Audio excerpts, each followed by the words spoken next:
الأكثر نجاحا بالنسبة لي هو الأكثر وعيا بنفسه قبل السوق. ذكاء البزنس إن أنا أفكر إن أنا إزاي اللي أقود ال AI. تحول ان انا خايف ان انا افشل، ان انا لو نجحت and then what؟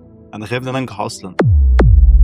عندي نوعين من الناس، بيخاف ياخد الخطوة أول ما نوصل لوقت الجد خلاص. مش بيزنس نجح الا لما بدأ بفشل او بدأ برفض. صوتك الأصيل الداخلي. دلوقتي الناس كلها بتستسهل ان هي تسأل شات جي بي تي قبل ما تبلور الفكر. الكواليتي كاستمر بتاعي ده يفضل معايا ويسكيل معايا كمان. فلو انا اخترت بزنس موديل هو اوريدي انا بعمله كده as a piece of cake to stand out of the crowd، كل يس انت بتقول قصادها نو. يعني مش اوقات المشكله اصلا بتبقى في الحاجه اللي انت بتقدمها، المشكله في الحاجه اللي انت اصلا بتقدمها ازاي. والله ما هجيلك فين الاثبات؟ فبنجرب مخلع. اختار حاجه كانت تشالنج عندك انت عشان قصتك تتصدق. لازم في حاجه كده اسمها الكروجر افكت. انت بتبقى معتقد ان انت فاهم حاجات كتيره جدا، however اصلا انت مش عارف اي حاجه. انت بتعرفش تعوم، انت فاكر انك بتعرف تعوم. لازم الوهم ده يشوفوه على حقيقته. مين هنا شايف نفسه حكيم وعارف كل حاجه؟ كلهم رفعوا ايديهم ما عدا واحد كان سقراط. يعني انا جدير بالشيء يبقى انا استحقه. شكرا.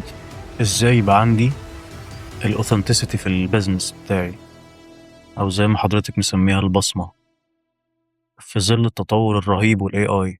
يعني انا خايف دلوقتي اصحى على الفجر الاقي الاي اي واقف عند الثلاجه، باب الثلاجه بياكل ولا يعني هو تقريبا ده اللي ناقص، لان هو حرفيا كل حاجه دلوقتي هو جواها. ازاي ان انا اعمل البصمه بتاعتي، ان انا يبقى عندي يعني authentic fingerprint ليا في البيزنس بتاعي؟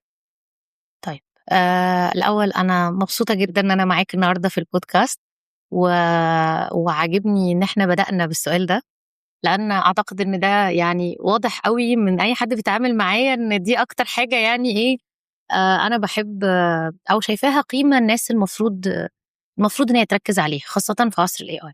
كلنا بنخاف من ال AI وناس كتير بتبقى حاسة إن هو هيستبدلهم، هيستبدل مكانهم، هيستبدل وظائفهم.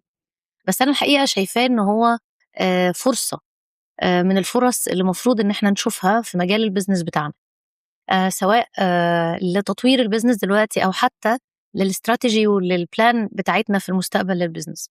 طيب أنا بشوف ال AI إن هو مخيف لو أنا قررت إن أنا أفضل في مكاني بقدراتي زي ما هي من غير ما أتطور ومن غير ما أنا كمان أكبر وسكيل أب إمكانياتي، مش البيزنس بتاعي. أنا الأول إمكانياتي تسكيل أب مع ال AI. في ال NLP أو البرمجة اللغوية العصبية في كده ميتافور دايما بيقولوها على العقل اللاواعي والعقل الواعي، وكأن العقل الواعي هو بني آدم واقف قدام العقل اللاواعي هو الفيل. فالفيل طبيعي بقوته وبضخامته ممكن يهرس الوعي على طول، يهرس العقل الواعي على طول. فهو نفس الحال دلوقتي ما بين الإنسان وما بين ال AI. ال AI بإمكانياته الكبيرة اللي موجودة دلوقتي، وكمان الجانب المجهول اللي احنا بنبقى شايفينه في ال AI إنه جانب احنا لسه مش عارفين هيتطور ازاي، هيحصل فيه ايه. دايما شايفينه ان هو فيل كبير وضخم، والغموض كمان يعني بيضاعف الضخامة دي قدام عينينا. فاحنا شايفين نفسنا بقدراتنا صغيرين قوي، وال AI أكبر مننا زي الفيل. لكن الذكاء بقى، ذكاء البزنس، ان انا افكر ان انا ازاي اللي اقود الاي اي. يعني انا كاني بالظبط زي ما بنقول العقل الواعي يقود العقل اللاواعي، بالظبط انا اقود الاي اي بامكانياته دي كلها. طيب يعني ايه انا اللي اسوق؟ انا ازاي استخدمه، ازاي استخدم امكانياته بما يفيد البزنس بتاعي؟ يعني ازاي اوظفه في ان هو يوفر لي وقت، يوفر مجهود، يوفر تيم ممكن يبقى كبير، انا بانفست مرتبات كتير قوي، خاصة لو انا لسه عندي بزنس بيبدأ او ستارت اب او فكرة لسه بجربها في الصغير عشان تنجح. فالاي اي هو مش هيلغينا، هو الاي اي محتاج مننا ان احنا نقوده بالبصمة بتاعت كل واحد فينا بقى. يعني انا بقى ايه افكاري، ايه قيمي، ايه الرسالة اللي انا بقدمها، ايه الاضافة اللي انا هضيفها للماركت وللناس وللدنيا كلها. ده كله لازم يتبلور الاول. فهو بيبدأ بالوعي. انا الاول اكون عندي وعي بنفسي، بامكانياتي، بقيمي، برسالتي، بخبرتي، حتى حاجة untangible ومهمة قوي، حضوري. اوكي تمام. كل ده هيخليني اعرف ان انا اقود الاي اي بحيث انه يساعدني بقى في كل حاجه، فبدل ما كان عندي اكتر من حد بيكتب كونتنت، خلاص انا ممكن اعمل AI agent يبقى بيساعدني في الكونتنت. بدل ما كان عندي ديزاينر واثنين وثلاثة، ممكن ال AI يقوم بده فكرة الديزاين. هنلاقي حاجات كتير قوي، حتى الميديا باينج دلوقتي، حتى ال AI الكاستمر بيعمل media buying؟ سيرفيس. يعني بنستخدمه في الماركتينج استراتيجي، بنستخدمه في ان هو في التارجتينج. وفي ناس شاطره قوي في الميديا باينج. حتى ميتا نفسها نزلت artificial intelligence يساعد في الميديا باينج والاعلانات. فالفكره بس دلوقتي كلها ان احنا لازم نبقى مركزين، هو احنا هنسيبه هو اللي يمشينا؟ فبالتالي احنا اكيد في الوقت ده هنبقى ضحايا. يمشينا تمام. كإيه يعني؟ شايفة إن هو عشان حضرتك قلت لي من شوية تقريبا هو بقى عندهم شيء من الوعي، ولا ده؟ ال AI اللي فعلا بينجح هو اللي بيعرف الشخص يقوده صح. انت ممكن اكتر من حد يبقى مدي حاجة مثلا لشات جي بي تي مثلا، وتلاقي الإجابة مكررة، وتلاقي غبية، يعني ساعات بتبقى وممكن ما غبية، تبقى بحس تبقى غبي out of the جدا. point خالص. ممكن تبقى out of the point خالص. طيب أنا دلوقتي ايه اللي بيفرق النتيجة اللي أنا بطلعها عن أي حد تاني ممكن يبقى برضو شغال في نفس المجال؟ How to prompt. البرومبت بالظبط. ايه بقى البرومبت اصلا؟ ايه الله، هي هندسه كلميني بقى prompt engineering. ايه هي هندسه البرومبت انجينيرنج؟ هي في الاساس كوميونيكيشن. هو انا ازاي هعرف اتواصل مع الارتفيشال انتليجنس؟ طيب كان ناس كتير قوي عرفوا الارتفيشال انتليجنس بان هو ماشين ليرنينج. هو مش جوجل انت بتسيرش فيه، هو بيتعلم عنك. فانا ازاي استخدم الخاصيه دي ان انا اعرفه اكبر قدر عني، عشان يبقى أنا عارفة أقوده. هو مش بيديني من عنده، من اللي هو متبرمج بيه، أو العام اللي ممكن يديه كنتيجة لأي حد. لأ، هو بيديني بوعي طبقا لمعرفته عني. اللي أنا بستخدم هنا الليرنينج اللي هو بيعرفه عني، والليرنينج ده تراكمي ما بينساهوش. بلس إنه أنا بدخله برومبت صح.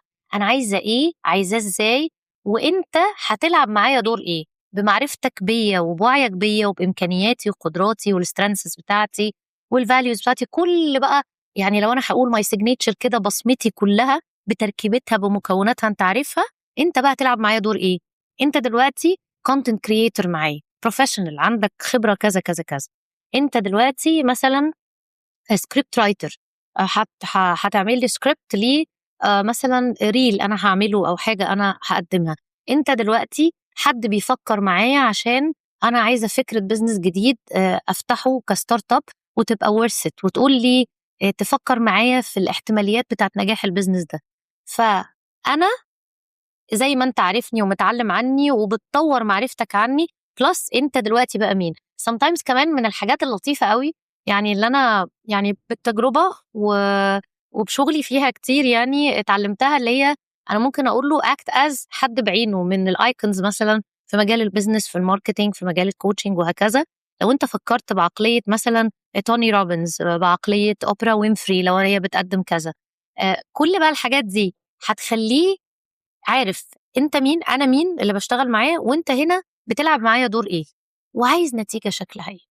طيب ده هيخلينا يبقى دايما عندنا كم حاجة مهمة قوي. ان انا لو انا عايزة فعلا ان انا انجح في الموجة الرابعة اللي هي يعني اللي هي اسم البودكاست، الموجة الرابعة والجديدة من التكنولوجي، يبقى انا لازم اتعلمها. يعني ما ينفعش ابقى انا واقفة على ارض وانا عارفة ان الارض تحتي دي مش ثابتة. هي الأرض لو كانت في القرن الماضي كانت بتمشي من تحتنا، هي دلوقتي بتجري. اوكي. فتخيل كده انت واقف مصر ان انت تفضل واقف ثابت على حاجة على تريد ميل شغال على أقصى سرعة، هتقع. هل دي عشان انا ببقى خايف ان انا لوز الاوثنتسيتي اللي عندي، فانا مش هبقى اعرف اعمل بصمة جديدة، ومش هيبقى عندي حتة الانوفيشن، ولا حتة ان انا اصلا ما عنديش الريزيلينس ان انا ادابت؟ هو الخوف من كل ما هو نجهله وجديد ده موجود. تمام.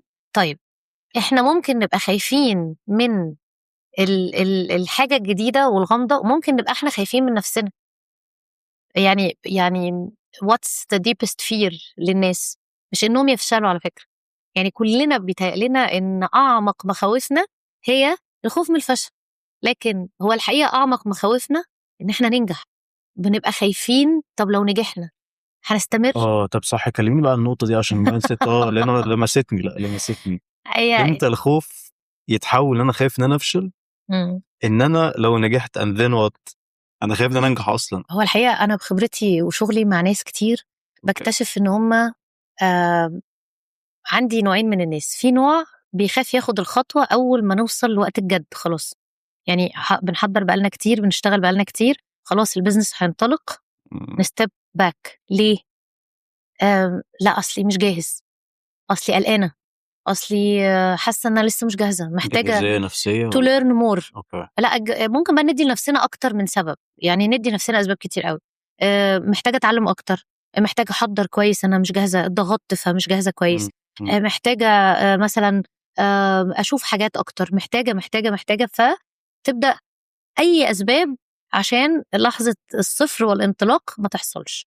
طيب الأسباب اللي أنا بحطها دي بيبقى أساسها وأنا خايفة من الموضوع أصلا، لا ما كنتش بدأته، لكن أنا خايفة أن أنا أنجح فما أعرفش أكمل. طيب أو في ناس بقى أما بتنجح ما بتصدقش إن هي نجحت، ده خوف تاني بقى، يعني ما بيصدقش إن هو نجح وإن هو فعلا عمل نتائج كويسة. فاللي بيحصل إيه؟ إنه بيبدأ ينكمش to shrinkage back. أوكي. هنا الشرينكج دي مش عشان هو قلقان من السوق قد ما هو خايف ما يبقاش قد النجاح، وإن النجاح هيبقى ليه متطلبات وليه التزامات وليه مسؤوليات عليه، فقلقان بقى من كل ده. فيعمل إيه؟ طب فخليني زي ما أنا، فخليني إيه، بدل ما المفروض بقى دلوقتي أنا نجحت المفروض أكبر وسكيل أب وأكبر البيزنس، لا أنا بعمل إيه؟ أنا مش يعني بحاول إن أنا أنكمش، أقلل عشان ما يبقاش عندي مسؤوليات كتير وهكذا. فالخوف ده نابع من إيه؟ والله ده نابع من إن إحنا بنبقى خايفين من عدم القبول، خايفين من الفشل، عندنا خوف من الفشل. بس نسبة الخوف من الفشل للخوف من النجاح نسبة أقل بكتير. يعني البني آدم بيخاف فعلا إنه يطلع كل قدراته. طيب ليه؟ نابع من إيه؟ نابع إنه خايف إنه ما يبقاش إنه الناس ما تتقبلوش. عندك فكرة مثلا والفكرة دي مجنونة، فيبقى أول limiting يعني أول limitation هتحطه أعتقد لنفسك. الريجكشن مطلوب بالذات في الأول، يعني مفيش بيزنس نجح إلا لما بدأ بفشل أو بدأ برفض كتير. يعني أوبرا وينفري مثلا على سبيل المثال عشان حضرتك ذكرتيها، اترفضت كمية رفض قبل ما تبقى أنجح مذيعة في العالم. بس يعني كان اسمها برضو اللي عملت هاري بوتر، الرواية بتاعتها اترفضت أكتر من 17 مرة. جي كي راولينج، وارنر بروس، ديزني، الناس دي كلها. فأعتقد لا، إن زي ما حضرتك فعلا قلت، يعني إن أنا لازم أستحمل الريجكشن ولازم يبقى عندي ريزيلينس وأتعلم منه. فالريجكشن ده ممكن يبقى حاجة في الطريق، بس اللي داخل أصلا وجاهز إن أنا خايف من الفشل فأنا مش هتقبله. فإيه اللي هيحصل؟ هستيب باك، مش هكمل. لكن حد تاني عنده إصرار وعايز يكمل فهياخد الفشل ده كستيب، حاجة أنا اتعلمتها وابني تاني عليها واكمل.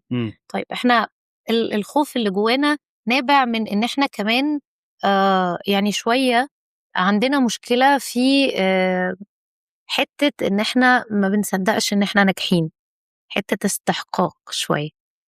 الاستحقاق ماشي ناحيتين، ناحية سلبي وناحية إيجابي. طب الاستحقاق دي احنا هنتكلم عنها كتير قوي، بس عايز بس قبل ما نخلص نقفل حتة الاوثنتسيتي، عايز اعرف حاجة مهمة قوي عشان ازاي ان انا يبقى عندي برضو البصمة. يعني ممكن لو تجاوبيني على الحتة دي. أوكي. النقطة التانية، انا ككلاينت دلوقتي تمام، ازاي افرق ان الشخص اللي بيشتغل بالاي اي ده حقيقي 100% ولا شغله معتمد كله على اي اي وكتب لي برومت وبعت لي اي حاجة؟ طيب حلو قوي، ده احلى سؤال يعني صراحة ممكن حد يسأله في عصرنا ده. ان انا ازاي اميز الأصالة والشخص انه ناجح ولا لأ، وانه خلاص الموضوع ما بقاش كله اي اي وانت كل التعاملات بتبعت لي بروبوزل بالاي اي، بتبعت لي النتيجة بالاي اي وهكذا. بنسميها the authentic voice، يعني صوتك الأصيل الداخلي. الله. فأنا في العادي لو أنا قاعد بتكلم مع الشخص ده بيكلمني بانفتاح وopenly، هو عنده authentic voice، عنده قيم معينة، عنده معتقدات معينة. أنا شايفة المعتقدات دي بقوة وقادرة إن أنا أبلورها وأنا قاعدة معاه. طيب لو أنا بقى قريت له حاجة أو شفت مثلا content ليه أو شفت فيديو ولقيت إنه حضوره اللي أنا لمسته على الحقيقة بعيد تماما عن اللي بيتكتب عنه، ودي مشكلة على فكرة. يعني دلوقتي في الماركتينج وفي البراندنج أصبح الموضوع لو أنا بيجيلي حد يقولي طب أنا عندي مشاكل وما بيجيليش عملاء كتير، أول حاجة إن الاتنين مش متطابقين، إن الصورة الإيمج اللي أنت حاططها في البراندنج ما هياش شبه صورتك في الحقيقة، حضورك في الحقيقة مش واصل للناس، تكشي أصالة. ما فيهاش أصالة. فالأوثنتك فويس بتاعتك مش باينة في اللي بتكتبه، في اللي بتقدمه، في البرودكتس بتاعتك.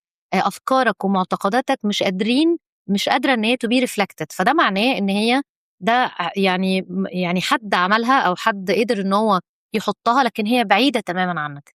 فحتة الأوثنتسيتي دي حتة مهمة جدا، وعلى قد ما هي جزء مهم قوي إنه يبان في البيزنس، على قد ما تجاهلها سعيا بقى ورا الترند. مثلا عندي ترند معين ماشي، فالناس كلها ماشية في الترند ده، فأنا لازم أقدم حاجة في الترند حتى لو أنا مش حساها، مش مؤمنة بيها، بس عشان يعني مثلا يبقى عندي فيديو فايرل أو ترند ماشي أنا أشتغل عليه.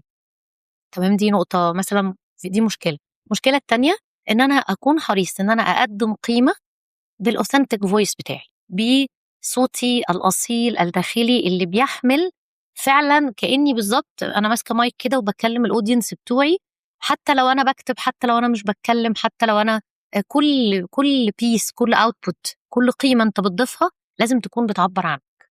فده ببساطه بتعبر بقى عن كل مكونات بصمتك. هل أنا لازم أكون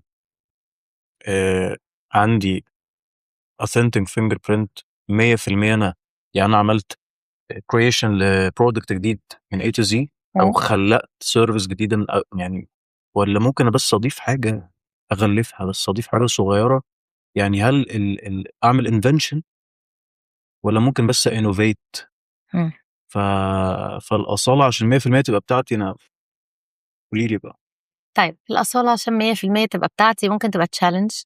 كتير من الناس بتقول إن والله طب أنا مش حد كرييتيف، يعني أنا لازم أجيب حاجة بالظبط. جديدة.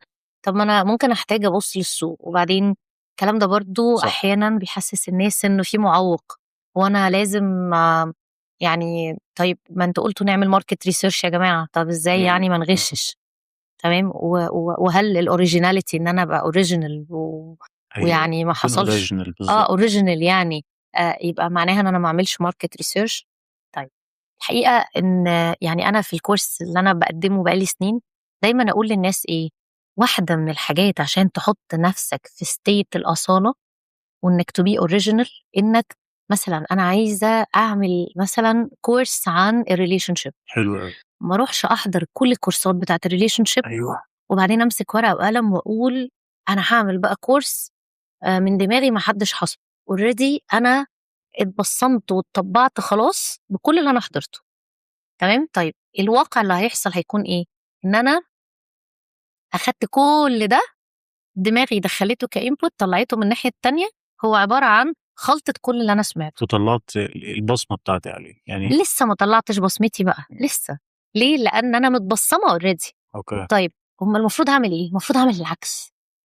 أيوه. أنا عندي فكرة، فلسفة معينة، ليا رأي، ليا حكمة في الحاجة دي، على ورقة بيضة أطلعها الأول. بعد ما أطلعها على الورقة البيضة أروح بقى أخد وأشوف من اللي أنا طلعته، من اللي أنا كتبته ده على الورقة البيضة، إيه الحاجات اللي أنا هروح أريسيرش عليها، إيه الحاجات اللي أنا هروح محتاجة أخد كذا، محتاجة أقرأ الكتاب الفلاني وهكذا.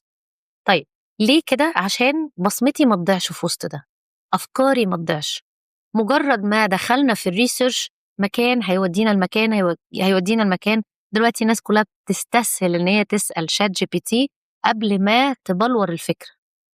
لكن انا لو بلورت فكرتي الاول وحطيت فلسفتي واللي انا عايزاه وبعدين دخلته، هاخد نتائج رائعة ونتائج شبهي ونتائج مش بتبصمة ببصمة الآخرين. نورتي لي فكرة، معلش. علشان بس برضو مش لازم أكون أنا عملت، ما أنا ممكن تكون فلسفتي دي مش ماشية مع الماركت. يعني لو هنتكلم بيزنس وايز، ما أنا ممكن أعمل فكرة مجنونة ومطرقعة ومن وجهة نظري هتكسر الدنيا، حلو. بس أنت مش عايزاها. أنت مثلا التارجت أودينس، اوكي. تمام؟ اوكي. أنت مش شايفاها إن هي هتبقى أدد فاليو. أنا عملت المج ده مثلا، المج ده شكله عاجبني جدا، مم. أنت شايفة إن هو طب هيفيدني بإيه؟ ف طيب. يعني فبرضه حلو. قولي لي الحته دي، لان برضه انت منشنتي دي شخص مش عايز تقولي اسمه، اوكي مش عايز تقولي اسمه، ما عنديش اوكي. مشكله، بس قولي لي يعني الفكره اللي هو كان هو اوثنتيك في ايه. طيب خلينا ناخد النقطة اللي انت اوكي قلتها لان هي بتكمل الخيط اللي احنا بنتكلم فيه. حلو قوي. طيب نفرض انا عملت كده وفعلا طلعت كل اللي عندي على البيبر، وبعد ما عملت البرودكت او الخدمة لقيت ان السوق مش عايزه. صحيح. طيب احنا الهدف ان انا اطلع فلسفتي من الموضوع، انا شايفه ازاي. هديك اكزامبل كده بسيط. مثلا انا مثلا عندي اكتر من حد، عشان انا بشتغل في مجال التدريب بقالي يعني سنين، اكتر من 20 سنة. ف مثلا لو اي حد هياخد كورس تايم مانجمنت، انا ما I don't believe in time management قوي، but I believe in priority management. خلاص دي فلسفتي. فبالتالي لما يجي حد يطلب ان هو ياخد الكورس او ان انا اقدم الكورس ده في شركة معينة او في مكان معين، فبقول له والله انا what I believe كذا كذا كذا، وانا هعمله بالطريقة الفلانية. خلاص ممكن يبقى ده مناسب ليه وممكن يبقى لا. طيب ممكن نبقى 3 بيدوا كورس تايتل تايم مانجمنت، بس سارة بتديه بفلسفة إدارة الأولويات، وحد تاني بيديه بفلسفة البرودكتيفيتي، وحد تالت بيديه مثلا بفلسفة إن أنا أقيم وقتي بالأثر اللي أنا بسيبه في الدنيا.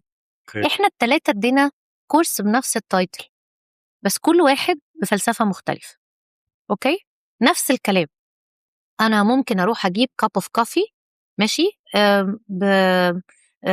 يعني بسيط جدا، ممكن يبقى زي الناس اللي بيعملوه على عربيات في الرمالة والحاجات دي وتمام، واشتري الكافي دي مثلا ب30 جنيه ولا ب20 جنيه ويبقى طعمها حلو جدا. واخد تاني كاب اوف كوفي اروح اجيبه من ستاربكس، تمام، ب200 جنيه.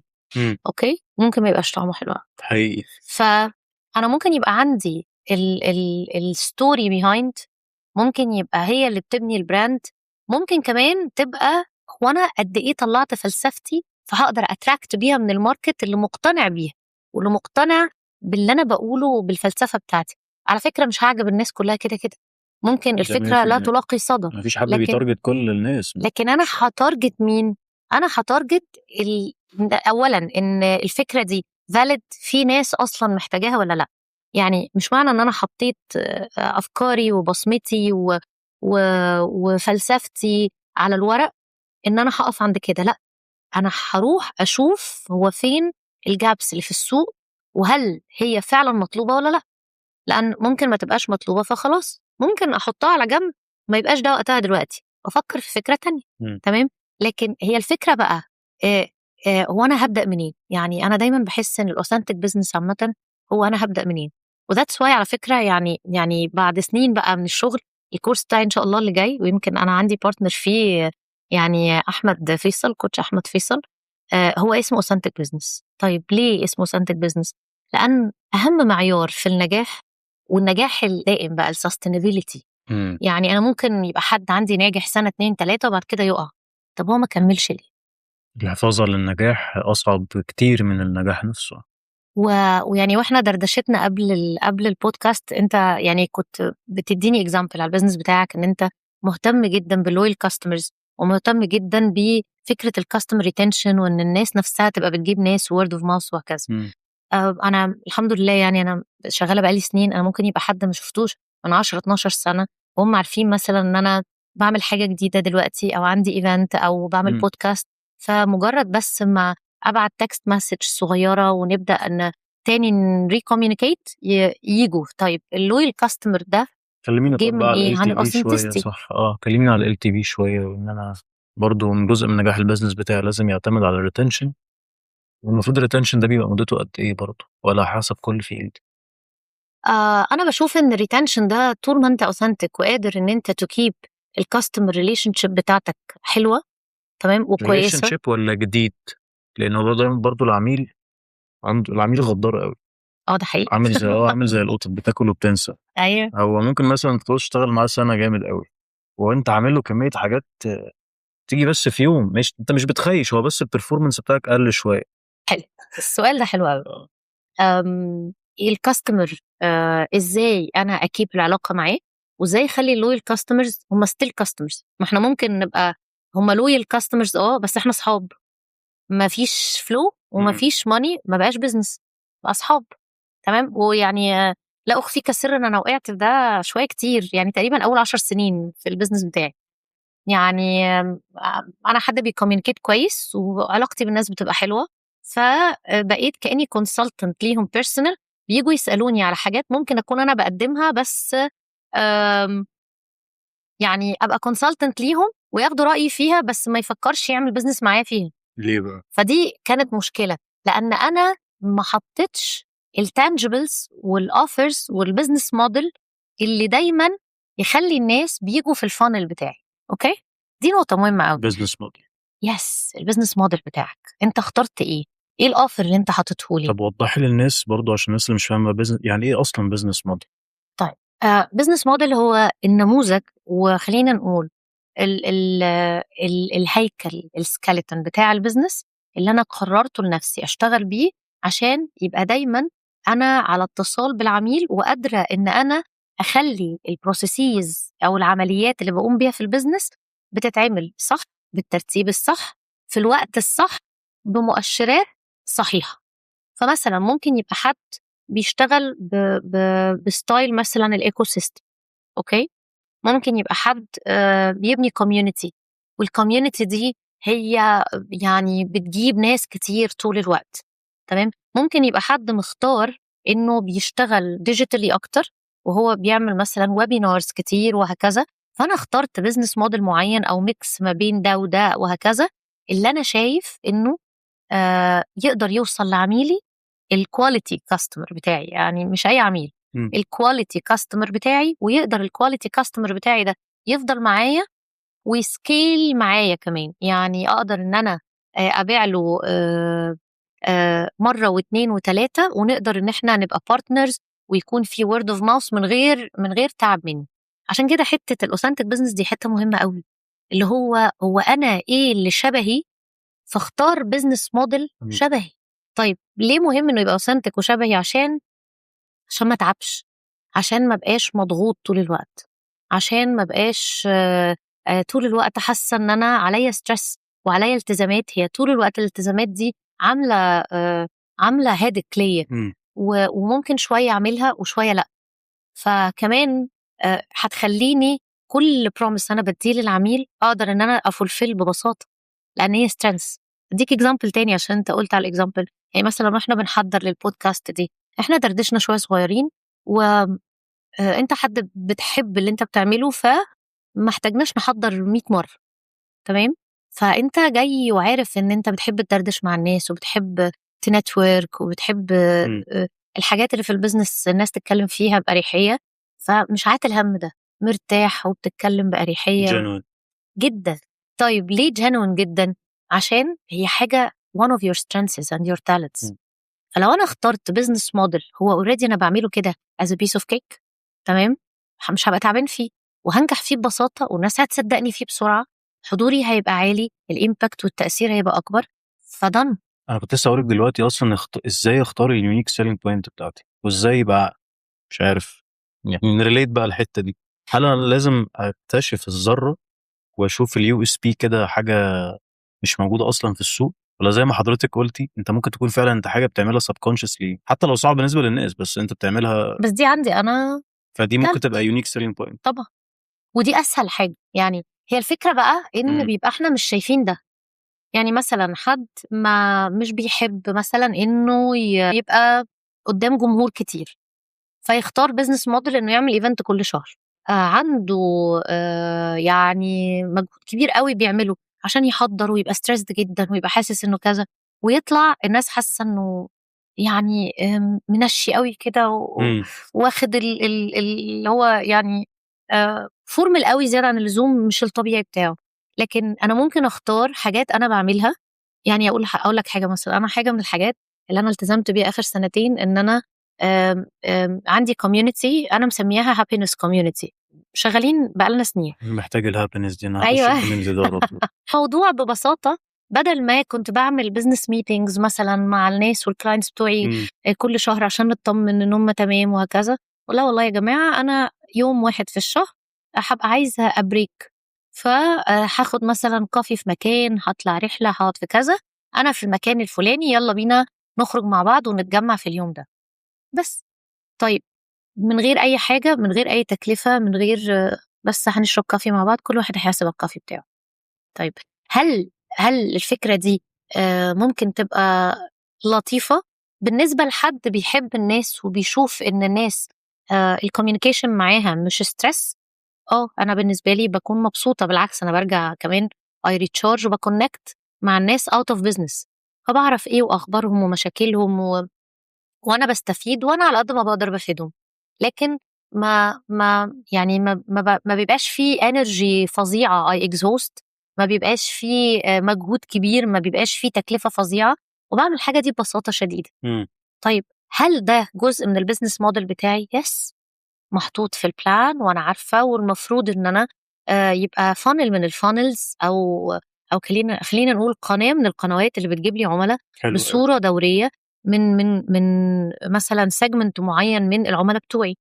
طب لو هتشالنج دلوقتي في نقطة اليو اس بي، ليه اختار سارة دونا عن كل الاكس واي زد اللي حواليها في نفس الفيلد بشكل خاص وبشكل عام؟ ايه اللي انا لازم يبقى؟ طيب اولا سؤال بقى اليو اس بي ده عشان الناس برضو تبقى عارفاه اليونيك سيلينج بوينت بتاعتك اللي اللي تخليك يميزني تعرف تتميز عن السوق and to stand. أنا دايما اقول لهم ايه to stand out of the crowd، يعني كل الناس بيلعبوا في حتة وانت تلعب في حتة لوحدك، وندخل في البلو اوشن. في البلو اوشن بالظبط. الاحتكاري اللي انت بتخلقه لنفسك، دي نقطة مهمة قوي. طب يعني ايه انا بخلقه لنفسي؟ انا بخلقه لنفسي بالملعب بتاعي. طيب انا ما اروحش ملاعب الاخرين، انا اسحب الاخرين للملعب بتاعي. تمام.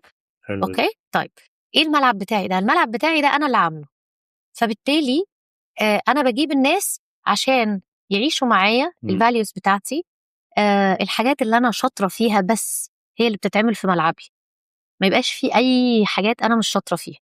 تمام. يعني معنى كده ان انا لو جات لي فرص انا شايفه ان هي نقاط ضعف عندي ممكن ما اقبلهاش، طبعا ما اقبلهاش. طب ما اقبلهاش ليه؟ ما اقبلهاش لان كل يس انت بتقول قصادها نو. ف play on your strengths، يعني الحاجات بقى اللي فعلا انت شاطر فيها وفعلا انت بتعملها بحضور عالي وبتركيز عالي وبشطارة كبيرة من غير أدنى مجهود، لازم تبقى هي الأولوية. لما يخلصوا بقى كلهم، هم أكيد مش هيخلصوا، انت بقى ممكن نروح بقى الحاجات تانية. اوكي. ف عايزة أشوف اليونيك سيلينج بوينتس بتاعتي، أدور على ملعب القوة بتاعتي، ملعب القوة بتاعي أخد منه بقى. طيب والله أنا لقيت إن أنا بعرف أحاور الناس كويس، طيب إيه الحاجة اللي أنا ممكن أعملها أتميز بيها في السوق؟ هي دايما الناس بتقع في نقطة التحويل. أنا عندي ميزة، إزاي الميزة الشخصية بتاعتي البيرسونال دي أحولها لأدد فاليو للعميل؟ هديك إكزامبل. يعني مثلا حد يقول لي إيه، أنا مستمع جيد جدا وشخص امباثيك جدا، دي من مميزاتي. روح اشتغل سايكايترست. جود فور يو، صح؟ جود فور يو اما يقولوا لي كده. طيب لو انا ما قدرتش احولها لميزه للعميل في الخدمه او في المنتج اللي انا بديهوله، اصبحت انت عندك ميزه بس انت ما وظفتهاش، فانا كعميل مش هستفيد منها. يعني اوقات كتير ممكن تكون السيرفيس او البرودكت اللي انت بتقدمه هو جامد جدا، بس انت عشان مش عارف تسترسله صح للعميل وتوظفه ان هو تديله المسج مظبوط، مش عارف تحط بصمتك عليه. يعني مش اوقات المشكله اصلا بتبقى في الحاجه اللي انت بتقدمها، انت بتبقى المشكله في الحاجه اللي انت اصلا بتقدمها ازاي. بدليل ان ممكن نفس الحاجه تنجح مع حد وحد تاني لا. صحيح. يعني ممكن ناس كتير قوي تبقى مثلا، خلينا نقول مثلا البودكاست as a business. تمام. طيب ممكن حد يبقى بيعمل بودكاست حاطط فيها مجهود كبير قوي وتحضير وحاطط احدث كل حاجه تمام، ما تنجحش، ما توصلش للعميل. طيب ايه اللي بيخلي ده ينجح وده لا؟ I believe من يعني ان هو قد ايه عرف يترجم نفسه افكاره، حضوره، الاوثنتسيتي بتاعته، ويبقى اكيد مش متوقعه انه كل الناس هتحب البودكاست دي. تمام. بس مهم ان اللي انا مستهدفاه، الناس اللي انا مستهدفاها من البرودكت دي او السيرفيس دي فعلا توصل لهم، ويوصل لهم انا، ما يوصل لهمش حد تاني، ما يوصل لهمش بقى الديتيلز الكتيره اللي ممكن تبقى شاغله بالي. لا، اوصل لهم انا بالبليفز بتاعتي، بالاوثنتيك فويس بتاعي. ده هيخليهم ينجحوا جدا. طيب الميكس ده انا عايزه اليونيك سيلينج بوينتس بتاعتي تبقى واضحه في السوق، اترجمها لمميزات وخدمات للعميل. طيب مثلا انا حد شاطر قوي في حته معينه، افكر انا ازاي استخدم دي ان هي العميل يقدر ان هو يبقى مثلا يعني يستخدمها، احولها لخدمه. اكزامبل مثلا، يعني معظم مثلا الناس في مجال الهيلث كوتشنج بيبقى عندهم يعني مثلا يقول لك انا معايا، ادخل معايا تشالنج شهر 3 شهور وهكذا. طيب ايه الحاجه اللي العميل بيقع فيها؟ انه بيبقى عايز حد يتابع معاه فترات طويله لحد ما يبقى ده لايف ستايل مثلا، صح؟ طيب ومثلا ممكن انت تقول لي انا عندي ميزه من مميزاتي ان انا صبور جدا ونفسي طويل. لا انا مش كده خالص. تمام مثلا يعني. طيب دي ميزه شخصيه، ازاي احولها لبزنس؟ صحيح. احولها لبزنس بان انا مثلا اقول ان انا الفولو اب جروب بتاعي لمده 6 شهور. طيب هنا مثلا الناس تقول لي طب ما انا بدبس نفسي، واول ما الناس ما يعني مثلا ما تابعهاش تقول لي ما انت ما تابعتش. لا، انت هنا بقى قول الليميتيشنز بتاعك. انا مثلا هقابلكم مره كل اسبوعين في Q&A، هعمل متابعه من خلال كذا كذا كذا. ممكن استخدم بقى النيو تكنولوجي عشان الناس تدخل مثلا كل يوم تقول هي عملت ايه في مكان، فيروح عامل السكورز بتاعتهم وما مشي صح ولا غلط خلال مثلا الاسبوع ده لحد ما اقابلهم على مدار ال6 شهور. ممكن اوتومايز الحته دي. تمام. فهي الفكره ميزه عندك انا حولتها لخدمه او حولتها لفيتشر، يعني اصبحت برودكت اور سيرفيس فيتشر الناس اصبحت بتاخدها وتستفيد منها. مثلا انا حد بعرف اعمل نتوركينج كويس، فبتعمل مثلا ايفنت كل شهر تجمع فيه كل الناس اللي بيشتغلوا معاك. اوكي، طيب انا عملت ايه؟ انا ما يعني مش بتعب وانا بعمل نتوركينج، فعملت حاجه اخترتها ان هي فعلا اجمع الناس واوصل لافضل نتيجه ممكن. صحيح. على الرغم ان انا كان ممكن اختار ده بطريقه تانية مختلفه خالص. 100%. بس فيونيك سيلينج بوينت دور في جعبتك انت، ما تدورش بره. ادور في جعبتي. ايوه، في جعبتك انت، وطلع من كله دور في جعبته. ايوه طلع من الملعب، ملعب القوه بتاعك، الحاجات اللي بتميزك وحولها لفوائد للعميل. طب في ناس اصلا مش عارفه ان هي عندها ملعب او لا، في ناس مش عارفه ان هي تامفاثايز الحاجات اللي عندها. دي مشكله بتواجه ناس كتير، اللي هو ابدا منين انا؟ طب انا ايه؟ انا شاطر في ايه؟ او انا فاهم في ايه؟ طيب هي اصلا دي بقى يعني انا بفكر بصوت عالي بس معاك، ايوه عشان فعلا انا كنت كده يعني في وقت من الاوقات. طيب دي نقطة حلوة قوي. ويمكن برضو احنا بندردش لما كنت بتشرح لي الموجة الرابعة، فاحنا قلنا ان الموجة الرابعة دي بتبان للناس ان هي موجة النيو تكنولوجي والاي اي والحتة دي والاوتومايزيشن، لكن هي الموجة دي هي موجة الوعي. صحيح. تمام. يعني انت حتى اللي قلت لي لما قلت لك اشرح لي ليه اخترت الاسم بتاع الموجة الرابعة، فقلت لك يعني رحت انت قايل لي لا هي موجة الوعي. وهي فعلا اي بيليف ان هي موجة الوعي، لان انا لو انا شخص ما شفتش نفسي صح، انا ما اعرفش حاجه خالص عن نفسي، فانا ازاي عايزه ابراند نفسي والناس تعرفني؟ انت تروح تدفن نفسك بقى لو. يعني انا مش عارفه نفسي اصلا، انا مش فاهمه ايه امكانياتي، انا مش فاهمه انا اقدر اعمل ايه رسالتي، ايه اللي انا اقدر اقدمه للناس، ازاي عايزه الناس تقتنع بيا، ازاي عايزه الناس تشوفني وانا لسه ما شفتش نفسي اصلا. صحيح. يعني صعب، صح؟ فدلوقتي التشالنج الاكثر نجاحا بالنسبه لي هو الاكثر وعيا بنفسه قبل السوق. يعني الأكثر نجاحا على الإطلاق هو الشخص اللي عنده وعي كبير بنفسه، الأكثر وعيا بنفسه والأكثر وعيا بالسوق كمان والكلاينتس بتوعه. فلو هو عنده الأويرنس ده، فاهم نفسه كويس وعارف قدراته وإمكانياته كويس، وعنده وعي بالسوق، وعنده دايما تاتش بوينتس مع العملاء بتوعه، فاهمهم كويس، قادر ينصت، فهمهم دي لمسهم. يس لمسهم حلو، سامع صوتهم الداخلي من غير ما يقولوه، ومش محتاج يتكلم معايا، انا عارفه التشالنج اللي عنده ايه دلوقتي، اقدر الخص اليونيك سيلينج بوينت بتاعتي في السوق. فهي اوريدي ريفلكشن للسترينثز وشويه بينز انا كنت بمر بيها. فمثلا انا في مجال التدريب يعني طول عمري من وانا صغيره كان عندي مشكلتين، مشكله الملل ومشكلة التكامل، إن أنا مفيش حد بيدي حاجة على بعضها، يعني مفيش فكرة الخدمة على بعضها. يعني اتعلمت حاجة، وقفت وأنا بطبق عندي تشالنج معين، أرجع أسأل الترينر أو اللي أنا أخدت معاه الكورس، فيقول لي لا والله دي يعني مش تبع الكورس، فمحتاجة تاخدي كورس تاني عشان تردي على السؤال ده، أو ما يبقاش available أصلا. يعني عارف اللي هو السؤال آخر السؤال أصلا يعني آخر السيشن، وما تلاقيش وقت تسأل. فكان عندي التشالنج دي، وكان عندي المشكلة دي، فكنت دايما حاسة إن مفيش حاجة كاملة، يعني مفيش حتة التكامل. فكنت مقررة إن from my pain إن أنا لما أجي أقدم أي سيرفيس، بقى خلينا نقول سيرفيس لأن هي بيسبقها حاجات، وأثناء أي خدمة أنا بقدمها أنت بتقدم حاجات وبعدها لازم بيكون في فراغ، فأي سيرفيس لازم تبقى متكاملة. طيب دي جت منين؟ جت من pain كان عندي أنا. طيب تاني حاجة الملل، وده كان بيخليني يعني كتير أصلا برجع في قرارات إن أنا أحضر كورسات، أو إن أنا أدخل حاجة وما كملهاش وهكذا. فبرضو البين ده بقيت أدور وأنا إيه السترنس اللي عندي تخلي الناس ما يعيشوش نفس الإحساس اللي أنا كنت بعيشه لما بحضر حاجة زمان. فلقيت إني عندي السترنس بتاعة الكرياتيفيتي، فقلت طب هتترجم إزاي في الكورسز بتاعتي. فزودت بقى التفاعل، زودت الجيمز، ويمكن انا يعني الحمد لله بعمل جيمز في الكورسز بتاعتي من 2009 و2010، من قبل ما يبقى مصطلح الجيميفيكيشن موجود. بس هو نشأ اصلا من فكرة ان انا عندي بين، مش عايزة الناس احس ان هي عايشة نفس البين ده وهي شغالة معايا. فازاي الناس ما تزهقش؟ يعني بالنسبة لي احساس قاتل ان انا نفس إن احساسي ان انا كنت بمل فيه، ان حد يبقى بيحضر لي وانا اشعر ان هو حاسس بالملل هو كمان.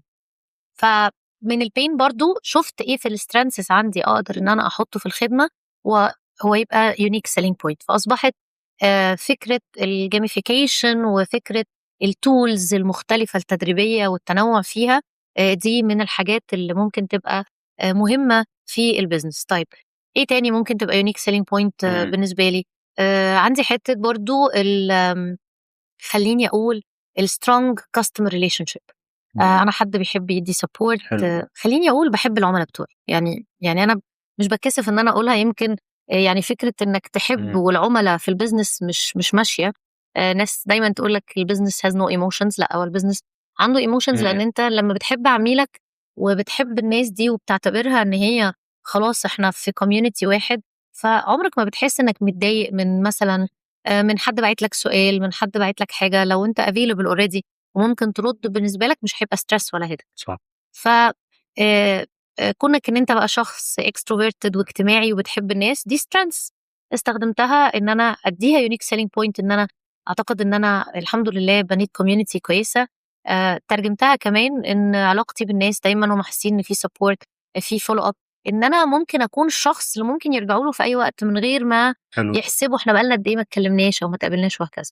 فاعتقد ان دول 3 يونيك سيلينج بوينتس كده مهمين قوي. بلس حته بقى الاوثنتسيتي، يعني انا مش بحاول ابص في كراسه غيري خالص. يعني انا بشوف انا عندي ايه، وما بخافش ان انا اطلع اللي عندي حتى لو ما عجبش الناس. يعني دايما الناس اللي بيستراجلوا في حته الكرياتيفيتي دايما بيبقوا عاملين حساب الناس قوي. الناس هتقول ايه، الناس هتشوفنا ازاي، الناس هتقيم الموضوع ده صح ولا غلط.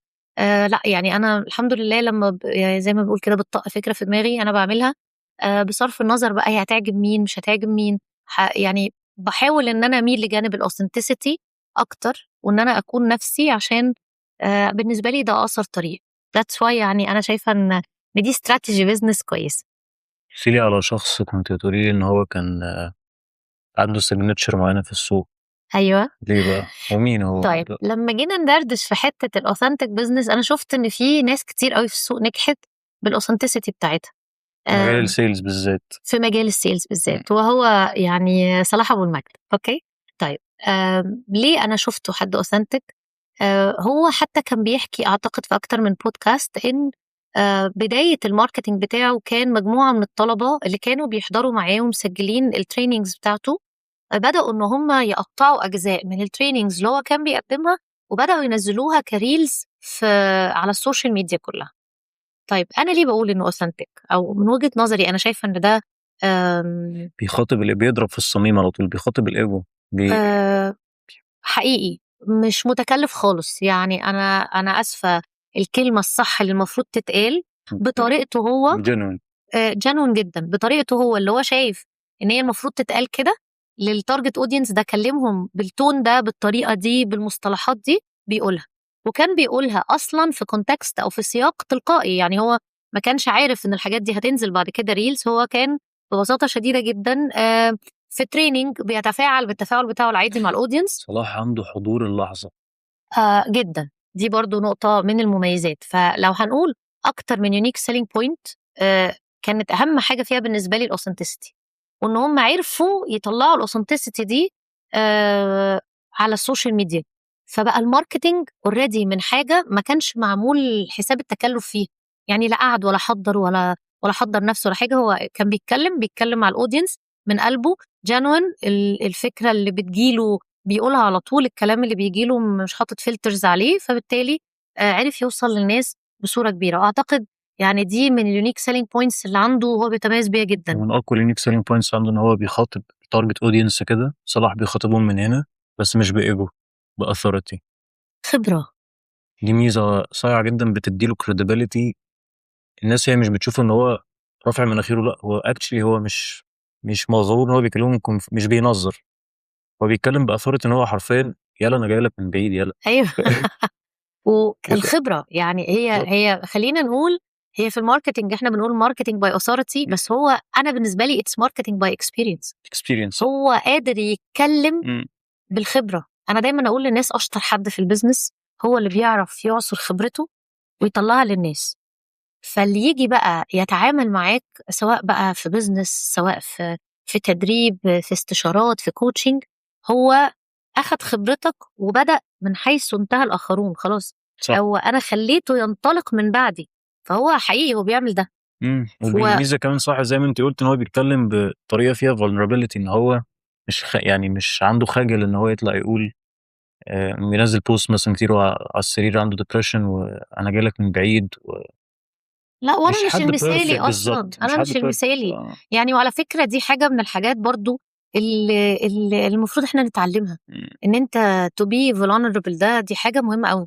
يعني مش بتكسف، انا عندي خبره وجاي انقل لك خبرتي وبعلمها لك، بس انا مش معصوم من الخطا. انا كمان انا مريت بحاجات وقعت كتير ومش مكسوف اني اقول اني غلطت، ومش مكسوف اني اقول اني فشلت قبل كده. ودي برضو جزء من الاوثنتسيتي. يعني احنا لو هنقول ان انت ازاي يكون عندك بيزنس فعلا اوثنتك، خد بالك وركز قوي في انك مش دايما تطلع الشخص الجميل الحلو اللي ما بيغلطش، اللي هو زي الفل. لا، عثراتك بينها للناس، فشلك بينه للناس، تقصيرك بينه للناس، حواديتك اللي بتحكيها من قبل كده من الحاجات اللي مريتها قولها. ما هو لو الناس ما حسيتش انك بني ادم زيهم هيرجعوا يحسوك روبوت، يبقى انت زيك زي الاي اي، يبقى احنا تاني راجعين لهناك. تمام. فاليونيك سيلينج بوينتس بتاعتك هي الحاجات اللي بتميزك، وقدرت ان انت توضحها وتبينها للناس وتخليك تقدر تكون في حتة مختلفة تماما عن كل الناس اللي في السوق. انت خارج المنافسة باليونيك سيلينج بوينتس بتاعتك. كلميني عن الفرق من براند اويرنس والفرق ما بين ان انا بعمل ليد جنريشن او كونفرجن يعني وات ايفر. اوكي. وان انا يعني هل لو انا لا بعمل كونفرجن لازم يبقى عندي انجيجمنت كتير وفيوز ضخمه زي ما انا عندي في البراند اويرنس، ولا وايه اللي بيدي كريديبيليتي اكتر، وايه الفرق بين اصلا البراندنج والماركتنج عشان اوكي طيب بطريقه علميه وبالخبره بتاعتي ميكس بينهم كده وعيش. طيب ماشي، انا هقول لك. انا يعني انا مش بحاول دايما ان انا اخد التعريف باي بوك، بس هقول لك بالخبره انا بشوف ايه. البراند اويرنس هو ان انا ازاي I will educate الكاستمرز بتوعي عني وعن البراند بتاعي. طيب وليه قلتي عني قبل البراند؟ مش هو اسمه براند اويرنس؟ لان في البراندنج انت البراند اصلا. ف sometimes مثلا الناس تيجي تبقى ليها كومنت كده على حاجه، يقول لك والله اصل هو بيبيع منتج مش لايق عليه. تمام، مش لايق عليه. يعني مثلا دكتور دايت مليان جدا، نقطة من أول لا على السطر. فكرة صح 100% نقطة من أول 100% السطر، صح. براند مش لايق عليه. مثلا حد دكتور عندها سنان سنانه أصلا يعني، والله بجد أنا فعلا قابلت حد شبه دكتور سنان، بس أنا غصب عني لفتني سنان. مم. هو مش عامل فينيرز ولا أي حاجة، بس هو سنانه حرفيا يعني مش، يعني أنت لو شاطر والله ما هجيلك، والله ما هجيلك. فين الإثبات؟ باب النجار مخلع. فين الإثبات؟ walk your talk. بالظبط. ده مثل إنجليزي، هو قاعدة في صح البيزنس. صحيح. walk your talk. ما تجيش تعلمني حاجة وانت نفسك. احنا بنقول للناس، الناس بتتعلم من خبراتك، وبنقول لهم اكبر تشالنج أنا في عايز أقول لك حياتك ده هيبقى هو نقطة قعد السكسس. أقسم بالله قعد حوالي نص ساعة عمال بيقول لي إن هو قد إيه عنده بيشنس وناس بتجيله وبتاع. أنا عايز أسأله، قلت له يعني نفسي أقولها له بس أنا محرج، اللي هو أنت آخر مرة عملت تنظيف كان إمتى؟ ده بجد. ايوه، دي مشكلة، دي مشكلة. ف ف بزنس او براند مش لايق عليا انا، تمام، مش هينجح كده كده. والله لو عملت ميديا باينج قد كده، وممكن على فكرة يجيلك ليدز كتير قوي، بس ما يشتروش. عشان مفيش كريديبيليتي أصلا. ما فيش، انت مش راكب عليك الموضوع. فانا دايما اقول للناس ايه، البراند awareness is first to brand yourself. من اول انت فكرت ازاي في البراند، وليه انت بالذات اللي ينفع تقدم البراند ده، لان انت لو معرفتش تجاوب على السؤال ده، تمام، هيكون في مشكلة. صحيح. طيب هل انا نفسي طبقت ده على نفسي؟ يعني هل انا مثلا انا بنصح الناس ان هم يمشوا بلايف ستايل معين، سواء بقى مثلا في تعليمهم، في الهيلث، في وات ايفر. طيب هل انا ماشيه عليه؟ يقولون ما لا ما لا يفعلون. يفعلون فعلا. والناس يعني الناس مش عبيطه، الناس عمرها ما هتروح لحد هو اوريدي مش شايفين انه انجز ده. literally. يعني انا بقول لك اما تيجي تختار حاجه، اختار حاجه كانت تشالنج عندك انت، عشان قصتك تتصدق، لازم تبقى your أنت جامد story. فيها. تمام. انا كنت بعاني من ده، خلاص، بس خلصته وتخطيته. لو انا لسه بعاني وما عنديش الافيدنس اللي اقدمه للناس ان انا تخطيته، امال انا جاي اقدم لك ايه؟ ما هو البراند بتاعي جاي لازم يكون تقدم لي بيقدم لك حل، حل. بالظبط حل صح. فين؟ طب ما انت لسه ما حلتش، والدليل اهو. انت جاي لي بمشكلتك بس. والدليل، لا، انت ممكن تكون بتقول لي الحل بس نظري، لانه لو كان حلك ناجح وعملي كنت شفته بقى، والله عليك، زي ما انت بتقول، في اسنانك، في مثلا في كذا. مثلا يعني مثلا حد عندها براند مثلا هدوم، فاشن، خطير جدا. طيب وهي طول الوقت اصلا، معظم الوقت مش بتلبس منه. يعني ازاي انت اول واحده لازم تبقي بتبراندي البراند بتاعك؟ صحيح. بتقولي simplicity، وبتقولي مثلا البراند فاليوز بتاعتي فيها البساطه، والناس شايفاكي طول الوقت لابسه حاجات مش بسيطه، مفيش simplicity. مش هصدق، يبقى انا محتاجه اصدق. عشان كده البراند اويرنس هو اني بوعي الناس بايه؟ بيا انا، برحلتي، بقصتي، بالفكره، وبوعيهم بالمنتج او بالبراند بتاعي. فده البراند اويرنس. طيب ماركتنج بقى. يعني ببساطه شديده، ويعني اعتقد اهم نقطه احنا اتكلمنا فيها هي دي اللي ممكن تبقى الناس مهمه قوي ان هي تاخد بالها منها. فقبل ما اقرر فكره براند، اشوف ولاقي عليها ولا لا. يعني مثلا انا عايزه اشتغل مع مثلا استشاري علاقات مثلا اسريه وزوجيه، وانا اوريدي عندي مشكله، تمام، الناس هتسال. طيب يا اما انا اكون حليت المشكله، فاقدر اقول انا جايه لكم من هناك واتعلمت كذا كذا كذا ومشيت الطريق ده، فانا هاخد ايديكم وامشيكم الطريق. يا اما لو انا ما دخلتش في الموضوع ده خالص، فاول كلمه هتتقال لي، ما انت اصلك ما تعرفيش، معلش، انت مش متزوجه، evidence. انت ما جربتيش، انت ما عندكيش ولاد في السن ده. مثلا اما يبقى parenting coach مثلا معين، ويجي ينصح وهو مثلا ما عندوش ولاد، فالناس تسمع كلامه فتيجي تطبق فتقول له كذا. اول حاجه، اصل حضرتك ما جربتش. يعني رايك ان انا لازم اخوض التجربه؟ بنسبه كبيره، experience. بنسبه كبيره، لان الناس بتصدق اللي شايفاه. قول اللي انت عايزه. يعني عارف، كلام سهل. املى بالماركتينج، املى ودان الناس وعيونهم، بس في الاخر الناس هتصدق اللي هي شايفاه. ما كانش في الكوميونيكيشن البادي لانجويج والتون بتاع الشخص هو 93% of communication. فالناس بتتصدق باللي هم شايفينه منك مش اللي انت هتقوله يعني. تمام.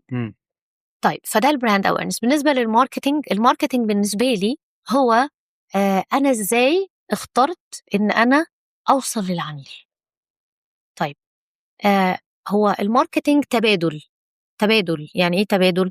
انا هتواصل معاك عشان اقدم لك حاجه، تمام، واخد منك حاجه. تمام. طيب انا بقدم لك قيمه المفروض انها تحل لك مشكله، وانت هتقدم لي حاجه في المقابل، او هتقدم لي الثمن بتاع الحاجه اللي انا قدمتها لك دي. حلو قوي. طيب يعني طب هل يعني ده معنى كده ان البيع ماركتينج مثلا هل معنى كده ان البيع ماركتينج؟ هو البيع اخر البروسيس بتاعت الماركتينج، جزء من الموضوع، اخر البروسيس. يعني لو هي عمليه جزء من بالظبط الكلوزنج بتاعها. لكن هي دايما هتبدا بالماركتينج، لان انا هشوف من اول بقى انا هختار ازاي عميلي، هخاطبه ازاي، هعمل ايه، كل بقى الاستراتيجيز والبلاننج اللي انا بعمله عشان تكوميونيكيت مع العميل. هكوميونيكيت معاه ازاي، هوصل له ايه القيمه اللي انا عايزه اوصلها له، ازاي هكوميونيكيت الحاجه دي، وهقدمها له ازاي، وهاخد مقابلها ازاي. ده ببساطة شديدة جدا. وده برضو يعني أنا بحاول دايما أن أنا ما أقولش يعني definitions من الكتب يعني، ولا تعريفات ولا مفاهيم، لكن هي ببساطة من الخبرة. أنا عرفت أتواصل مع العميل بتاعي، وحددت أنا هقدم له الحاجة إزاي ومقابلها إيه، عرفت أعمل أوفر، عرفت أسعر. ما كل على فكرة كل دي حاجات related للماركتينج.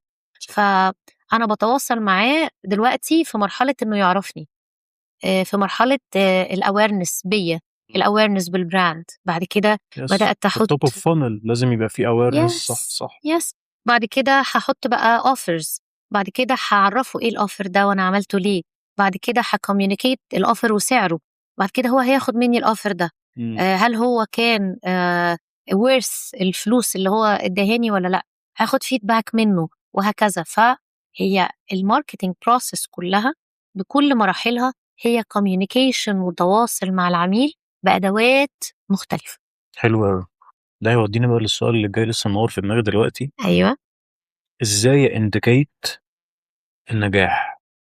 هل بالنسبة لي يعني مش عارف كمعايير او كايه بالظبط، بس هل انا بانديكيت النجاح بالفلوس؟ هل انا بكسب كتير فانا كده انا ناجح، البيزنس بتاعي ناجح؟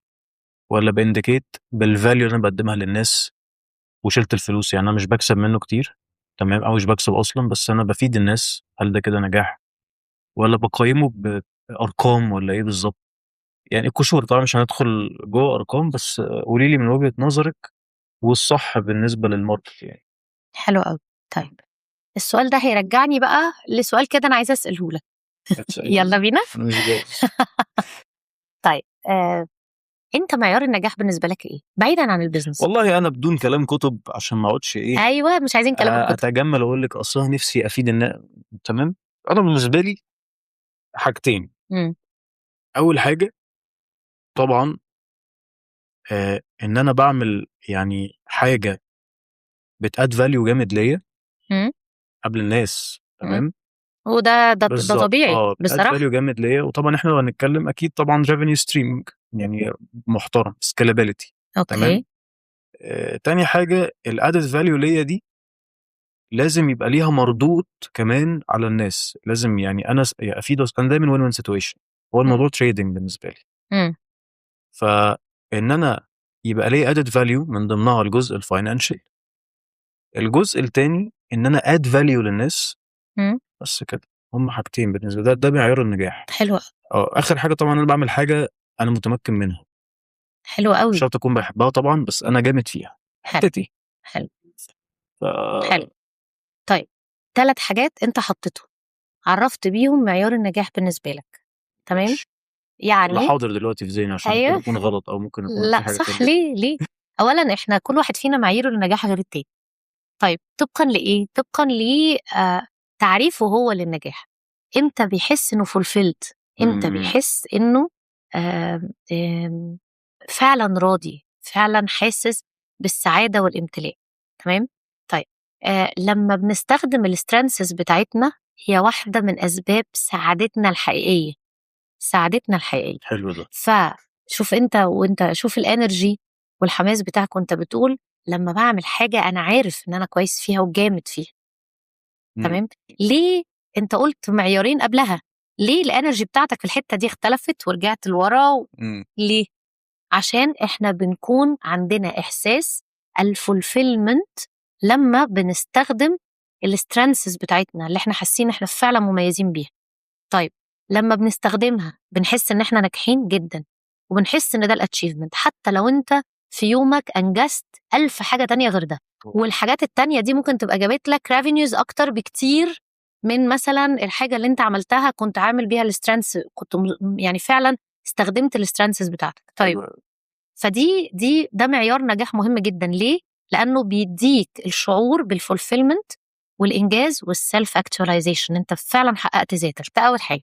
تاني حاجة، واحد من معايير النجاح بالنسبة لك عشان انت حد واقعي في البيزنس، عشان الناس اللي بتبقى لسه داخلة البيزنس مش واقعية، البيزنس ما فرمهمش. نفسي اغير العالم. أيوة. يا عم البيزنس ما فرمهمش لسه. انت جاي لنا من فوق، لا تعال انزل معانا على الأرض شوية. شوف بقى البيزنس ليه تكاليف ومصاريف صحيح. وفلوس وحاجات وحاجات هتدفعها وحاجات انت مسؤول منها. ولو انت عندك ستارت اب في مرتبات وفي ضرائب وفي حاجات، ف it's not fun. يعني الموضوع مش ان انا عندي شويه باشن. لا باشن ايه؟ باشن ده بطلعهم. يترمي، ده انت هيطلع عين اهلك. فانا حتى لو انا بجيب ريفينيو بس الريفينيو ده مش قادر انه يا دوبك بيغطي تكاليفي، انا هبقى حاسه طب انا نزلت من بيتي ليه؟ عشان اقفله. يا تسكيل يا تقفله. يا تسكيل يا تقفله. بالظبط. برافو، احسن يعني احسن نصيحه، يا تسكيل يا تقفله. لكن بيزنس ماشي كده يا دوبك بيزق نفسه بيغطي مصاريفه ملوش لازمه. I would rather ان انا اشتغل في وظيفه عادي على فكره، على ان انا افتح بيزنس انا مش قادر انجحه واقومه بالنسبه لي. بالظبط. او ان انا اصلا يعني I would rather ان انا افتح بيزنس انا مش حابه بس اعمل لي يعني نت بروفيت محترم، تمام، والريفينيو ستريم بتاعه جامد جدا، كويس. ان انا افتح حاجه بحبها، اصل ده الباشن بتاعي. لا ما هو الباشن ده لا هيدفع فواتيرك بالظبط كده، صح. يعني اهم حاجه ولا هيعيشك صح، يبقى انت كأن مجهودك على الارض. فانت عرفت النجاح يعني بمعيار واقعي جدا لحد فعلا شغال في البيزنس. فده بالنسبه لك ممكن يبقى بالنسبه لحد تاني والله انا مش محتاج، انا اشتغلت سنين طويله وخلاص عندي في البنك فلوس تكفيني، فانا عايز اسيب اثر او عايز ان انا يكون عندي علم ينتفع بيه، فانا بعمل الحاجه دي ومش عايز منها يعني يا دوبك تغطي تكاليفها، انا مش عايز ربح. بلورها لي بقى علشان بس ما نبقاش اوفنسيف لبعض الناس والشباب، الواقعيه بدون قتل الطموح. حلو قوي. عشان بس اللي بيشوفنا يقول طب انا الباشن بتاعي ده ارميه ولا اعمل فيه ايه؟ يا عم مش لا خالص. خالص. وظف الباشن بتاعك بارقام. تاني اسأل نفسك سؤال، انت امتى تدي نفسك 10 out of 10؟ انا امتى اكون نجحت؟ تمام. ما ينفعش اركز على اني اقدم قيمه للناس بس، وانا يعني انا من الناس اللي اصلا يعني اهم قيمه عندها هي الاثر والعلم اللي ينتفع به، دي قيمه شخصيه عندي. لكن انا مش هكمل لو انا عيني ما جاتش على الارقام، لو انا ما بقيتش حريصه على ان في يعني ريد لاين كده انا ما ينفعش انزل عنه في الريفينيوز اللي جايه عندي، لاني من غيره مش هكمل. صحيح. من غيره مش هعرف اسكيل، من غيره مش هعرف اعمل ماركتنج، من غيره مش هعرف اوصل لعدد اكبر من العملاء، حتى عشان تعرف تخلي اثرك فعلا ينفع ناس اكتر. يعني فعلا هتحجم نفسك، هتقف في حته كده في الاخر انت مش هتعرف تخرج منها. فمهم قوي انك تحط معيار للبرودكتيفيتي بتاعتك، للقيمه اللي انت بتقدمها للناس، ومعيار اخر يخص المانجنج الفلو بتاع الماني بتاعك. تمام. انت امتى هتكون كسبان، وايه الريد لاين اللي ما ينفعش ان انت تنزل عنده على الاقل يعني بعد كده طبعا احنا بنتكلم في حاجات كتير قوي ريليتد للفلوس للاوفرز والليدز والكونفرجنز والكلام ده كله جميل. بس انا ببساطه شديده 3 معايير مهمه قوي ان انت تحطهم عشان تعرف انت ناجح في البيزنس ولا لا. ما ينفعش انك تقول انا ناجح في البيزنس عشان انا قررت ان انا او انا قيمت نفسي كده. تمام. هي اليونت مش كل انا حاجه. بعمل ريفينيو ستريم ولكن انا مش باد فاليو، ده نجاح ده معيار. لا. طيب عايزه اعمل كده اكسرسايز بسيط. الله. تمام. يعني معاك انت بقى. ماشي، خلاص. ربنا لو يستر. انا عايز اعرف فلسفتي انا في البيزنس او فلسفتي في اي حاجه انا بعملها، ايه افكاري انا اقدر ان انا افرق اشيل كده افكاري ومعتقداتي انا واللي انا اتعلمته في الحياه عن كل الدوشه اللي حوالينا، البرمجه والميديا والسوشيال ميديا والحاجات اللي بنشوفها طول النهار في السكرولينج. افصل ده عن ده ازاي؟ ورقه بيضه من غير سطور ماشي. عشان تطلع يعني الجينيوس اللي جواك، او خلينا نقول بلاش الجينيوس، الحكيم اللي جواك، ماشي. الويزدم اللي جواك، وتقعد كده بورقه وقلم وتسال نفسك سؤال: ايه اهم الدروس الفارقه اللي انا اتعلمتها في اخر 10 سنين في البيزنس؟ تمام. تحاول ان انت تحط جمله تعبر عن الدرس وتشرح تحتها الدرس ده ايه، وتنتقل للي بعده واللي بعده واللي بعده. هتلاقي ان انت اصبح عندك دروس اتعلمتها، ممكن تبقى تجارب، ممكن تبقى كذا فشل انا اتعلمت منه حاجات، ممكن تبقى مواقف انا اتحطيت فيها وما حبيتش ان انا اتحط فيها تاني، او مواقف انا كان نفسي فرص ضاعت مني كان نفسي اخدها. ممكن تبقى حاجات كتير قوي. بالورقة والقلم هتطلع انت اتعلمت ايه، وده شكلك ازاي بقى تحول لفلسفة ليك بعد كده. بقيت تاخد قرارات بسهولة جدا لان انت خلاص اصبح ده في بالك. شكل عقليتك في لا، البيزنس. عندك عقيدة بس subconscious.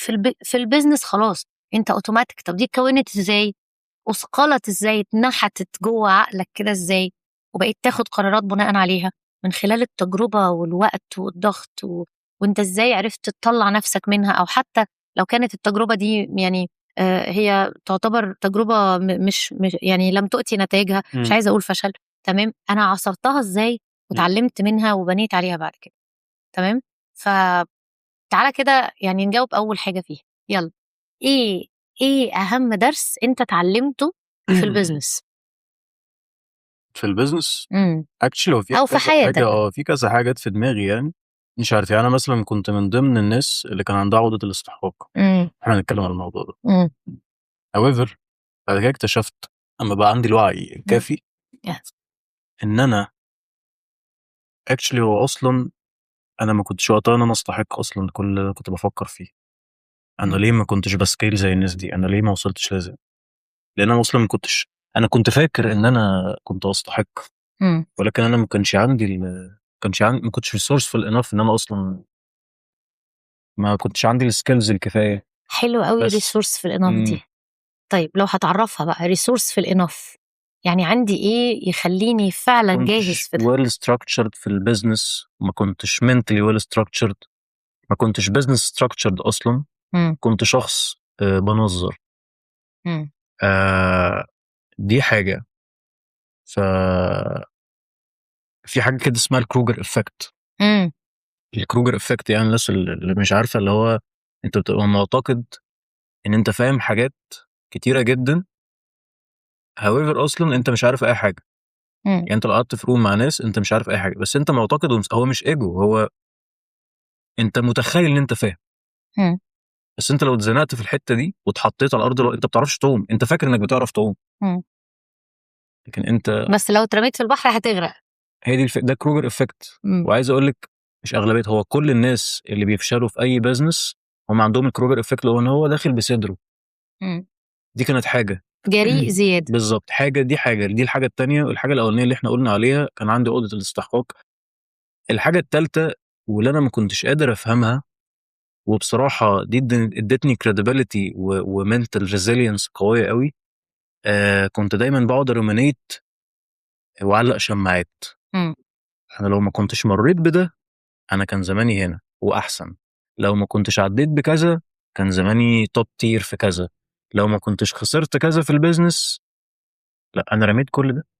اكتشفت اصلا ان كل ده تحصيل حاصل للشخص اللي انا عليه دلوقتي. ده اللي شكلك. ويل ستراكتشرد، فاهم في البيزنس، عنده منتال تفنس محترمه.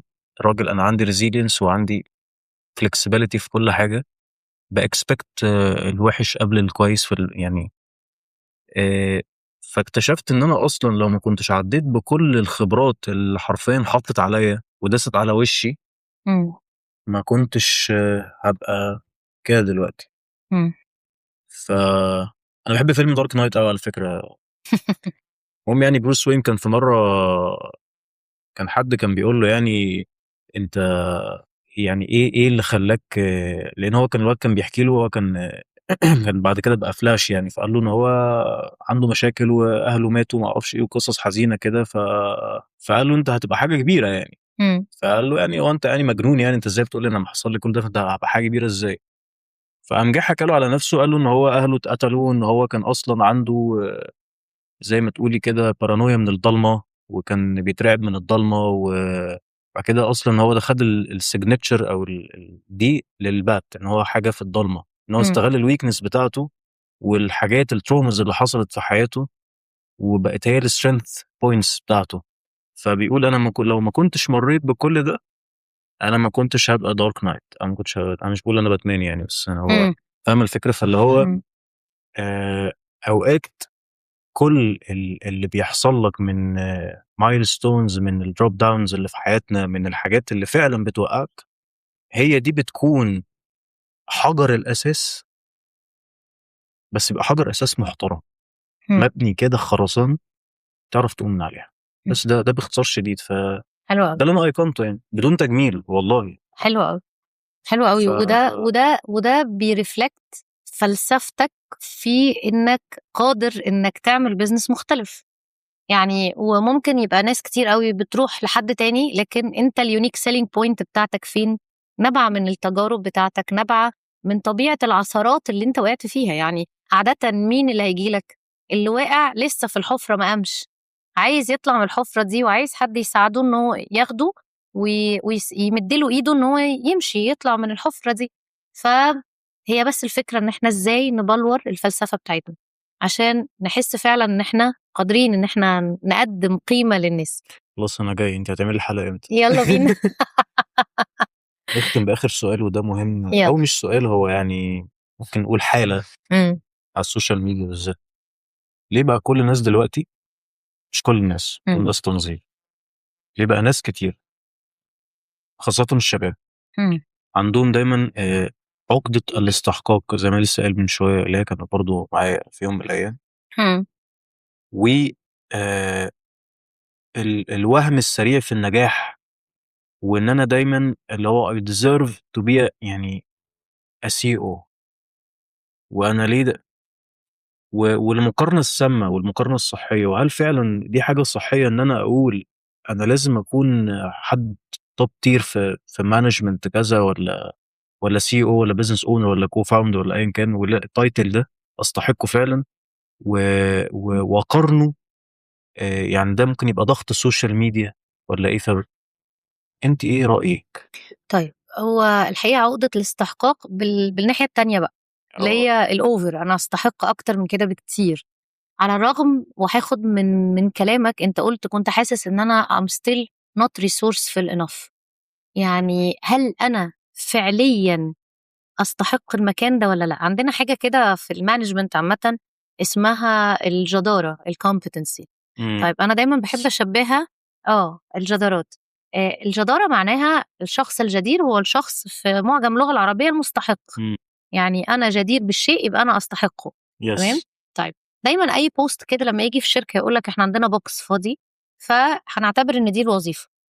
فأنا عايز أتأكد إن أنا مقاسي مقاس الكوباية دي، مقاس الوظيفة.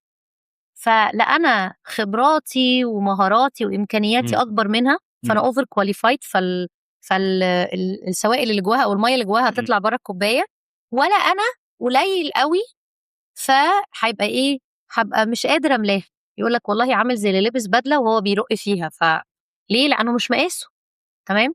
طيب، حتة بقى الكومبتنسي دي هي معرفتي بالحاجة اللي أنا ينفع أعملها وينفع لأ. طيب، الجيل الجديد ليه حاسس إنه يستحق أكتر؟ ليه حاسس إنه هو هيملى أي كوباية، أي كوباية تديها له هو تمام فيت فيها وهيملاها؟ ليه حاسس كده؟ ومش عايزين نعمم برضو، يعني في ناس بتبقى العكس. لكن بسبب البرمجة اللي حاصلة دلوقتي، البرمجة اللي حاصلة هم بيلاقوا ناس خلال سنة بيفتح قناة يوتيوب أو تيك توك أو مش عارف يعمل إيه أو إيه، يجيله فلوس كتير قوي ويجيب شقة في مش عارفة فين ويجيب عربيات ويعمل ايه فأصبحت دي المعايير. misleading، أغلبه misleading. ممكن 99% من السوشيال ميديا في الحاجات دي كله فيك. بس هي ظاهرة ايه الأجيال الجديدة بتبرمجهم ازاي؟ بتبرمجهم ان انت ممكن تبقى زيهم ومش محتاج بقى كل الحاجات اللي احنا اتربينا عليها، اللي هو انت لازم تتعلم، انت لازم تاخد خبرة، انت لازم تطور نفسك، لازم تاخد كورسز، لازم تسعى. مفهوم السعي نفسه فيه مشكلة.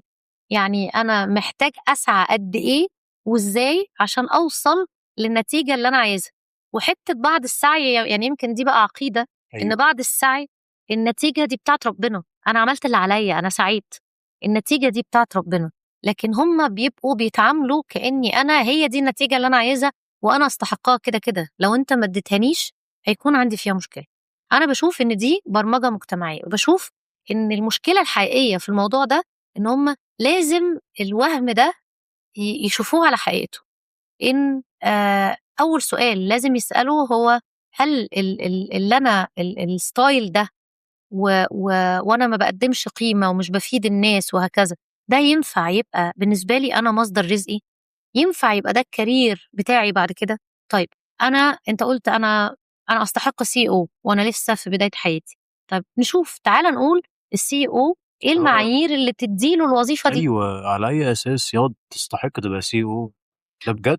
ففعلًا are you competent enough؟ يعني السؤال بقى اللي بيتسأل في أي حد professional، هل أنت عندك الجدارة لهذه الوظيفة؟ طيب لو هنعرّف by book حتى وby الISO standard كده مين هو الشخص الجدير مين تمام بقى؟ للوظيفة، قال لك 4 حاجات أساسية. أول حاجة إنه يبقى دارس، مش هاقول لك مؤهله عشان أنا أصلًا هندسة وعملت shift career لحاجة تانية خالص، بس يبقى درس في الحاجة اللي هو بيشتغلها، وعنده قدر من المؤهلات العلمية أو الدراسة اللي تتيح له إنه يشتغل الحاجة دي، تمام؟ فما يبقاش مثلًا هو خريج زراعة ورايح يشتغل دكتور، تمام؟ ماشي. لأ، يعني في برضه حدود للshifting اللي ممكن نعمله. 1، 2 يكون عنده الskills بتاعتها. هل أنت عندك المهارات اللي للحاجة دي؟ يعني مثلًا الناس كلها دلوقتي trend الشباب الجديد اللي بيتخرجوا بيسعى إنه في أول phase كده يشتغل call center أو يشتغل مثلًا في الsales في العقارات، والاتنين مش سهلين على فكرة. يعني أنا باشوف هُم فاكرين إن هي دي أسهل حاجة وأسرع حاجة اشتغلها وكده، هي عشان الاتنين مش متاحة، سهلين. مش سهلة. عشان الطلب فيها كتير بالضبط، بس، بالضبط. لكن مش الاتنين مش سهلين. طيب يبقى هل أنا عندي الskills؟ دي تاني حاجة. طيب تالت حاجة الخبرة، مهمة أوي. طيب لو أنا لسه fresh grad أنا ما عنديش الخبرة، يبقى إزاي أشتغل CEO؟ وكل وظيفة وكل حتى business، يعني دايمًا الناس تقول لي طب ما أنا أعمل business خاص startup أنا مش محتاجة الخبرة في حاجة. never.